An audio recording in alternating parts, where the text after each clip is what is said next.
Join the W.K. Kellogg Foundation for the National Day of Racial Healing, January 21st, 2025. Racial healing is for everyone. It's about understanding ourselves, the experiences of the people around us, and why things are the way they are in our communities. It's about finding common ground and creating the collective vision needed to achieve racial equity. Find common ground on the National Day of Racial Healing, January 21st, 2025. Visit dayofracialhealing.org to learn more and get involved. Paid for by the W.K. Kellogg Foundation. It's been almost a year now of reporting on our neighbors, their routines, their regrets, their mission.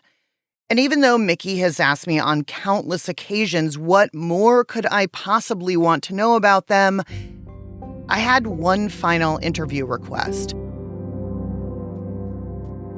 Perhaps the most contentious presidential election of our lives was bearing down on us. And I guess I felt like we should have a little closure beforehand. Now I'm trained when I bike past or drive past to see, is there anybody on the porch? And there hasn't been. Well, I saw you and Hanna walking your dogs probably about 3 days ago. That's sad. But you should have said hi. Well, I wasn't sure if you wanted to be addressed in public by a wackadoodle cult leader, so I thought I would keep that hello to myself. Well, have I not done clearly I do. Your reputation? Oh, I'm very much not concerned with my reputation. Despite Mickey guaranteeing me in no uncertain terms that she would not be listening to the podcast, she has, every episode. And no, for the record, I did not call her a wackadoodle cult leader. I've just said some of her ideas are wackadoodle, and sometimes she looks like a cult leader. Anyway, we are slightly more than a month away from a very consequential election in America. So where's your brain now looking at, how close we are? Well, I think no matter how the election goes, I think there's going to be a certain amount of chaos. I think, obviously there's going to be one side that is not happy. But our plan is to be here through the election. And then, of course, we want to be here to celebrate Donald Trump's inauguration. Inside my brain are two dueling ideas.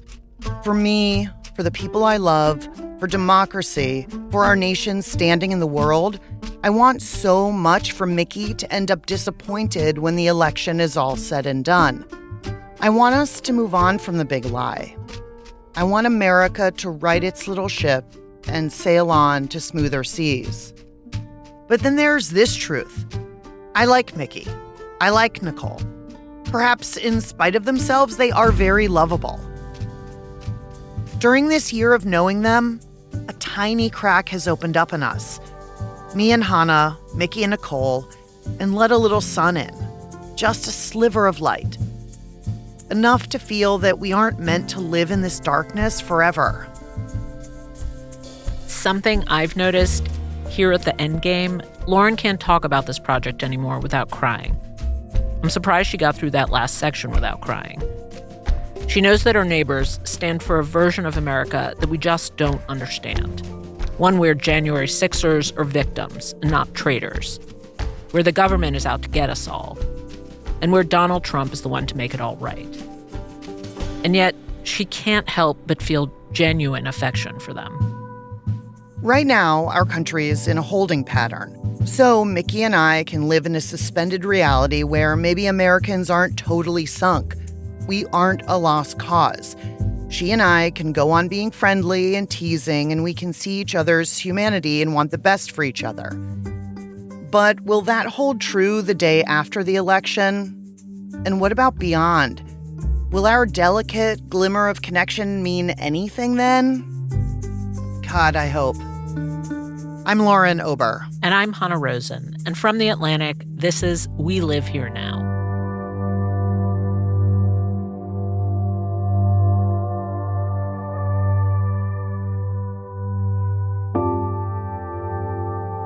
Recently, I biked up to Capitol Hill, just a couple of miles from our neighborhood. I was going to visit with Democratic Congressman Jamie Raskin of Maryland. If you spend too much time with people who are trying to whitewash January 6th, as we've been doing, Raskin is the person to see for a reality check. because Raskin's experience with January 6th is personal, under the skin, not unlike Mickey's. His son, Tommy, had died of suicide about a week before. And in the months of sleepless nights that followed, Raskin wrote a book, Unthinkable: Trauma, Truth, and the Trials of American Democracy, which is about Tommy and about January 6th. When I finished writing it, people would say to me, well, I'm glad you did that, but what do those two things have to do with each other? And to my mind, they're absolutely inextricable. It's all intertwined. What do you mean? Well, they're both things that I lived through, but in trying to make sense of it, I suppose I've constructed a certain kind of narrative. I hope it's not a narrative that's disconnected from reality, but I see a lot of what was taking place in the context of COVID-19 and the darkness of that period and the isolation of that period and the way in which people were so atomized and depressed and isolated. And I certainly know that's the case for Tommy. On January 6th, Raskin had planned to give a speech mentioning Tommy, and his daughter came to see it. Then she spent the afternoon hiding under House Majority Leader Steny Hoyer's desk while rioters outside yelled, "Hang Mike Pence," and her father worried about how she'd get out of there. So when anyone tries to say that the day was love and peace, as Trump did just last week, or that rioters are being unfairly punished, Raskin gets intense. He calls them political prisoners, which is a lie, and he calls them hostages, which is a lie. A hostage is somebody who's been illegally abducted by a criminal or a terrorist group and held for a financial or political ransom. What does it have to do with hundreds of people who've been prosecuted for assaulting officers and invading the Capitol and trying to interfere with a federal proceeding? And most of them pled guilty. So how are they hostages? What makes them political prisoners? Suddenly they're like Alexei Navalny, who died at the hands of Vladimir Putin. They're like Nelson Mandela? I don't think so. In the last few weeks leading up to this next election, Raskin has been touring the country, and everywhere he goes, he says people ask him, are we going to see another January 6th? And he tells them, not exactly. What we will see, he believes, is something less violent, but more insidious. In state after state, countless challenges of legitimate election results. Trump, he says, is already laying the groundwork. The new crisis has already begun with lies that are being told by Donald Trump about the hurricanes and about FEMA. And he's already trying to undermine people's faith and confidence in the electoral process and the electoral system. For Raskin, January 6th was one tragic day. But the long-haul tragedy is the patient and diligent effort to spread misinformation every day and to get new people to believe it, to be an evangelist for total falsehoods, which could be a way to describe what Mickey's been up to. But if this series has taught us anything, it's that if you look hard enough, you can find the tiny thread of connection between people who are far apart. And in this case, it's right there. These are two parents who lost children just days apart, and both of their children's deaths are forever intertwined with the same day in American history. So I brought up Mickey with Raskin. We have had such an odd experience where I would say getting to know them has both increased the humanity and increased the sort of sense of like, wow, they are deep in, you know? It's like both of those things at once. Yeah. I told him about the very particular way she was moving through her grief, and he was reluctant to psychoanalyze, but he had thoughts. I don't think that grief is an emotion that in its unadulterated form has any real political content or meaning or motivation. And so I think what you're talking about is something that is post-grief, which is trying to make meaning of a loss. Interesting. Okay. And, what do you mean? Well, I mean, I assume she experienced just overwhelming grief and despondency and shock and sorrow to lose her daughter. Then after that shock is somehow metabolized I assume she has to figure out what her daughter's death means and what is the loss. Raskin's idea cracked something open for me. If we understand Mickey as being in this process of figuring out what her daughter's death means, well, it's probably a long process, and it can shift. Right now, Mickey's painting one kind of picture of her daughter's death on a really huge national canvas, where her daughter's a martyr and millions of people are angry and grieving along with her. But I get the sense that could be changing. On October 10th, which would have been Ashli's 39th birthday, Mickey went to lay some flowers outside the U.S. Capitol. But unlike previous years when Mickey made it a public thing and announced that she'd be commemorating Ashli's birthday and then the haters came to troll her, this year was more quiet, private. No real fanfare, at least not until the Capitol Police came out and shooed her away. This time, Ashli wasn't a symbol. She was just Mickey's daughter. That makes me wonder if instead of forever situating Ashli's memory against the backdrop of January 6th, whether Mickey might be able to sketch a much smaller, more intimate portrait of her daughter. One that draws from Ashli's life before she came to D.C. And then maybe she could use that smaller, more familiar portrait of Ashli to ease into a new future for herself. So I went to see that life.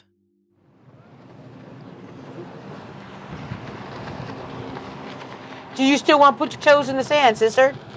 I mean, let's get out. Yeah, let's okay, hold on. I'm gonna. Yeah. We'll do that up here then. I should have pulled over right there. My bad. A couple of months ago, I invited myself to Mickey's hometown, San Diego, where she was staying with her best friend Wilma. Mickey told me she had to go back home to deal with some family issues. Her father had recently died. And I asked if I could go visit her there for a few days. She unenthusiastically consented. But she did agree to give me a tour, with Wilma behind the wheel. I'll pull over right here. Let's see. Well. Yeah, what the hell? This is so wild that you can just drive right up onto the beach. And people would park down there. You might remember Wilma from a couple of episodes ago. The Wilma who pulled Mickey from her grief cave and took her on a Mother's Day road trip. After Ashli's death, Wilma and Mickey spent a lot of time on a blip of land in San Diego's Mission Bay called Fiesta Island. There she blows. I'm going to roll the windows down, let some fresh air in here, where we put our feet in the sand. It's a man-made landmass in a man-made bay, popular with cyclists and dogs and people who like to fish. In this little dot of paradise, ospreys dive for their lunch and shaggy dogs chase frisbees. And then we're turning these mics off, right? Yeah. Are you ready now? Not yet. Why? Because I want to record the fish flopping out of the water there, and then I can be done. Oh yeah, they do. Jumpers. I know, they're... Now that you mention it, do you see it right there? Mickey's just watching the striped mullets leap out of the water and listening to Wilma encourage me, again, to stick my toes in the sand. Are you taking your shoes off and trying the sand out in the water? You want me to? You're going to go, oh my gosh, this water is so warm. All right. It feels great. The Mickey on this island isn't wearing an Ashli Babbitt t-shirt or talking about politics. She's tan, and she's dressed for the beach. If January 6th or the Patriot Pod or the Vigil are on her mind, she's not saying. She seems calm, maybe even at peace. She seems like she fits here. So now I know this other Mickey does exist. Could this version of Mickey grieve her daughter's death in a different way? A way that's not mostly anger? The potential to exist in some lighter way might live here on this coast. Lakeside, California is a small cowboy town outside of San Diego. The high school mascot is a vaquero, cowboy in Spanish, and the town has a rodeo ring. It's where Mickey and Wilma lived nearly their whole married lives and raised their kids. Wilma's still there, in a low-slung house on a loud street, with a trailer parked in the backyard that serves as Mickey's home away from D.C. All right, so what is this here? What do we have? Layton by Skyline. It's really weird that I name everything, but I haven't named this. You haven't? Why? I don't know. Mickey loves this place. She said she doesn't want anyone feeling sorry for her because she stays in a trailer home. It's cozy and it's a source of comfort. Plus, it holds all her treasures. Check this out. Wait, this is your Christmas book? Yeah. She pulled out a photo album with Santa photos over the years. Okay. There's Ashli. Oh my God, cute. That's Ashli, Roger, and Joey. Wait, hold on. Oh my God. Wow. Oh my God. Good looking kids. Well, they're not bad. I continued my self-guided tour and landed in the bedroom. Did you decorate this? Did you put all these little bits and bops in here? Yeah. Little tchotchkes? Yeah. That's Ashli in the urn. What? Where? Urn. The little urn. Oh, next to the mini American flag and the MAGA. That was I have my sunglasses on. Okay. All right. And then wait, oh, that's a mirror. Great, so 70s, you know. Oh my God. It felt weird that we just glanced at the urn and kept on chatting. This is awesome. I like it. This is great. But that's how it happened. Ashli's urn on the shelf next to all of Mickey's knickknacks. These your books? Nora Ephron? Uh-huh. Sheryl I'm sorry Sandberg? about my neck. I started to read. Oh, great book. Yeah, Sorry About My Neck, Nora Ephron. Classic. Whoopsie daisies. Sorry, I'm not going to put these down. Anyway, I wanted to see more than just the inside of Mickey's trailer and the memories it held. So on one of the days I was visiting, Mickey and Wilma took me on a little driving tour of Mickey's old life. All right, I'm going to record right now. Okay. So, Oh, my seatbelt is right on the microphone. I asked them if we could drive past the Witthoeft's old house, the house where Mickey raised Ashli. Mickey was fine with it, but she didn't want to come with us. She asked to get out of the minivan. I'm going to get out of the car at 7-Eleven and we'll take you by the house. I just don't have any desire to go by the house. Mm-hmm. And this is the house that you lived in for how long? 24 years. I'll be right here. We dropped Mickey off at the 7-Eleven, and Wilma and I continued driving towards the old Witthoeft homestead, which Mickey lost in 2018 as the result of a family situation she didn't want to get into. So why do you think Mickey doesn't want to see the house? Because she really didn't want to move from there. That was, she lived there forever. Whoever wants to move out of a house you've been in for 20 plus years. Right. Right. I get it. I'm just going to pull over there even though it says no parking. And this was Mick's house right here. Out. The house is a narrow rambler with a small brick porch and a giant California fan palm out front. But it goes all the way back? Uh-huh. It has this fairly big piece of property. Jesus. It's really big. The plot of land, not the house. Okay. It's not a house you'd ever notice if you weren't looking for it. All right. We swung around the block and headed towards the 7-Eleven to collect Mickey. I hadn't turned her wireless microphone off, and I heard her say to herself as she stood in the parking lot, You just never fucking know, do you?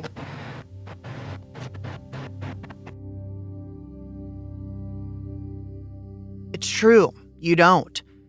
Because here I was getting a driving tour of Ashli Babbitt's childhood stomping grounds from her mother and her mother's best friend. Okay, so the White House up on the hill, we lived there when Ashli was in kindergarten. Oh, wow. We drove past the family home where Ashli kept the hogs she had raised for ag class, and the high school where Ashli played water polo, and the middle school where Ashli once got made fun of for being poor. This tour of the old haunts allowed Mickey to show me a different version of Ashli than the one I had in my head. I would have to try to see the Ashli that Mickey saw. There was Ashli the little kid gymnast, and Ashli the brownie, and Ashli the flutophone player, whatever that is.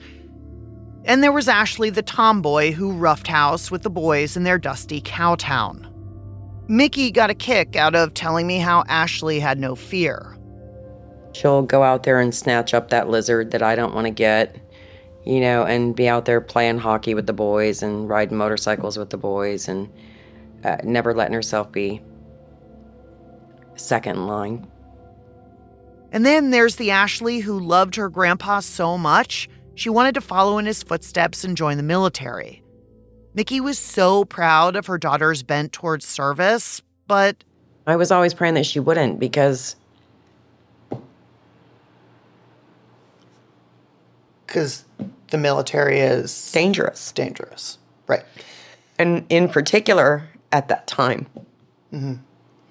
You were worried because that would have been in the Iraq and Afghanistan. Yeah. Right.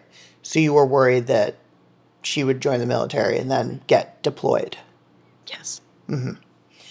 And then she joined the military and got deployed. Right, right. What is making you emotional right now, can I ask?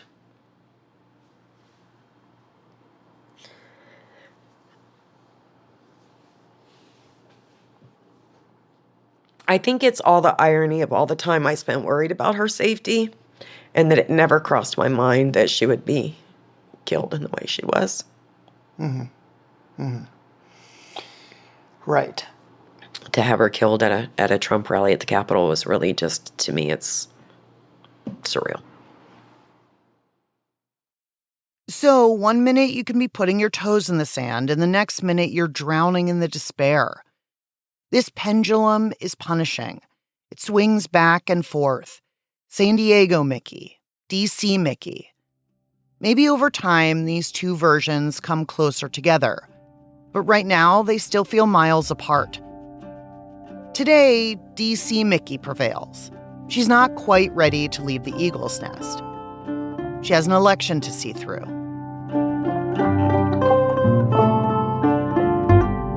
That's after the break.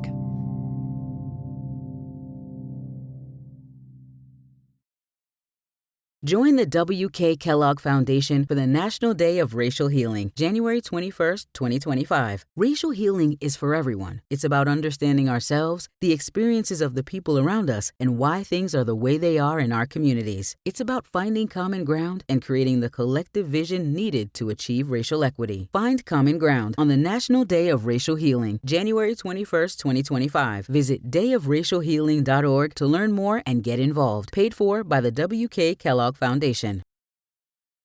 A few months ago, the Eagle's Nest got some new residents.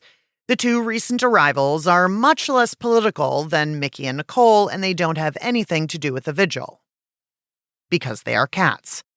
We can see the pair on the screened-in porch when we walk the dogs past the house. Two little ginger-striped kittens scrambling up the porch furniture or peering out the screened window. The kittens are called This One and That One, which honestly is better than Baron and Don or George and Martha, the other names in the running. They came from a J6 supporter in rural Pennsylvania, and they seem to be fitting in well. Oliver the dog lets them climb all over him, and the Eagle's Nest's resident mouse seems to be cowed by their presence. Now, they have interrupted more than a couple of my interviews with Mickey, but I'm willing to let that slide. That's the reason we share a room, is because both of us have spent... That's going to show up on. You're going to hear that. Your kittens are. Yeah, do they need to come in here? They know I'm in here and everybody else is upstairs and their bag of food is in here, but there's food in their dish, so I don't know. They just want you, Lauren. I doubt that. But what I don't doubt is the power of a baby animal to soften even the hardest of hearts. I feel like maybe these cats are good for you. These kittens. I think so too. Yeah. Even though I told myself I'm never going to get attached to anything on purpose again, but... Wait, why not get attached to something again? Just, it's messy. When Fuggles died, it was really hard for me, and I just decided that maybe I don't want to go through that anymore, ever. But it feels like maybe a pet's a good thing. Yeah, well, they've been good for the house, really. Other than the fact that, I don't know if you've noticed it, but I'm a little neurotic. And I'm like, oh, look out, look out, look out, look out. And I'm the one that propped the door open because I have this horrible, like, this door's going to swing down. And that door's heavy, and you only get to make that mistake once when they're this size. So I think it's going to be actually even a little bit more enjoyable when they put on a little stability. I've often asked Mickey and Nicole how long they plan on staying in D.C. I never get a straight answer. They have money to stay through Election Day and possibly Inauguration Day, depending on which way the vote goes. That's largely thanks to a $50,000 donation from Patrick Byrne, the founder of Overstock.com and perpetuator of The Big Lie. Mickey and Nicole don't feel ready to leave yet. The job isn't done, but they're beginning to assess their time here in D.C. Recently, Nicole told me she's had some reservations. she suggests that there's been a futility to all this. Or maybe worse than futility. I don't want to really get up and get out a lot anymore. I just feel like that everything I've told everybody is just kind of a lie. That if you just keep fighting, that our system is going to work. She means specifically that in the early days of January 6 prosecutions, when they were in fight mode, she steered families towards trials rather than plea deals. She counseled people that they should fight their cases and never give in, just like her family did. And so I feel like a big fat liar. And I feel like I've persuaded people maybe to make wrong decisions when they could be at home, but instead they're in jail. And I feel real culpable in that. You know, like the only thing I still know to say is that, well, yeah, we're going to take this punch, but you still got to put your head down and you just got to bull forward. This whole Eagle's Nest operation, the vigil, the rallies, the constant presence in court and on Capitol Hill, it's all the result of just bowling forward. Head down, eyes clear. Nicole has told Mickey she won't leave her. Even when her husband Guy gets out of prison, Nicole and Mickey will always be ride or die. But at some point, don't they get to live a normal life where some happiness can creep in here and there? Do you want that?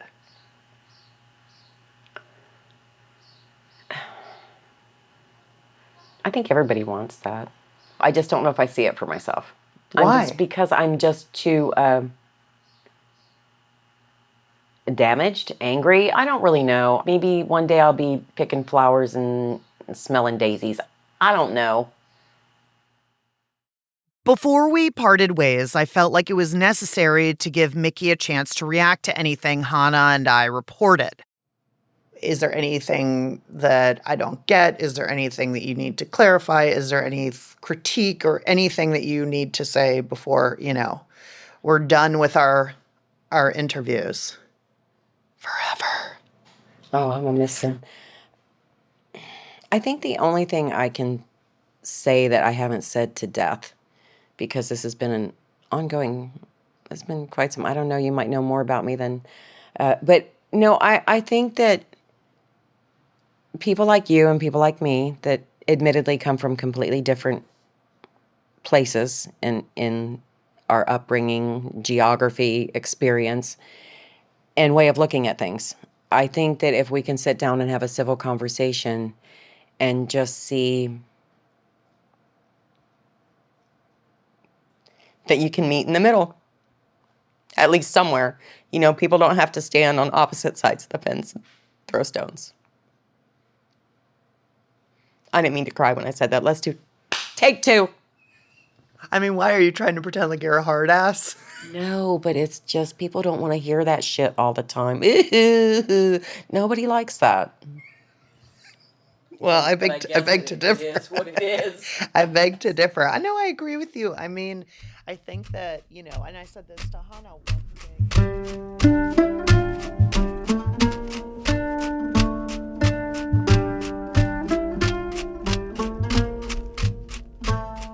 When I've told people that Ashli Babbitt's mother is my neighbor, the first question is often, what's she like?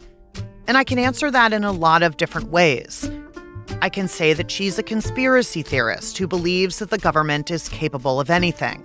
Or I can say that she's a heartbroken mother whose grief has fueled a troubling movement. Or I can say she's just like any other neighbor. She's annoyed by the construction on the corner and the ear-splitting police sirens. Me too. Recently, I had surgery and she texted a few times to see how I was doing. When her son got jacked up in a motorcycle crash, I texted her to see how he was doing. Basic neighbor stuff. When we walk past the Eagle's Nest now, we can see the kittens, who are now nearly full-grown cats, wrestling on the porch. Nicole's Chevy has a new sticker on the back window, a Stars and Stripes hang loose symbol. And last month, 1, 2, and then 3 Trump van signs appeared on their lawn. And I'm pretty sure I saw 2 in the windows also. The neighborhood chatter about it has been civil so far. This neighborliness, this connection, it's fragile. I know that. But at least today, right now, it's holding.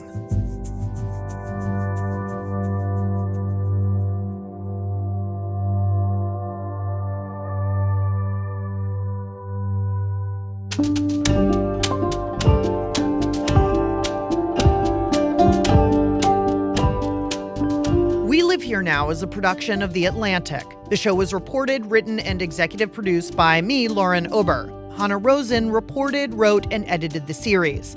Our senior producer is Ryder Alsop. Our producer is Ethan Brooks. Original scoring, sound design, and mix engineering by Brendan Baker. This series was edited by Scott Stossel and Claudine Abade. Fact-checking by Michelle Soraka. Art direction by Colin Hunter. Project management by Nancy DeVille. Claudine Abade is the executive producer of Atlantic Audio, and Andrea Valdez is our managing editor. The Atlantic's executive editor is Adrienne LaFrance. Jeffrey Goldberg is The Atlantic's editor-in-chief. An extra special thanks to John Copeland and Dan Zak, without whom this series would not have been possible.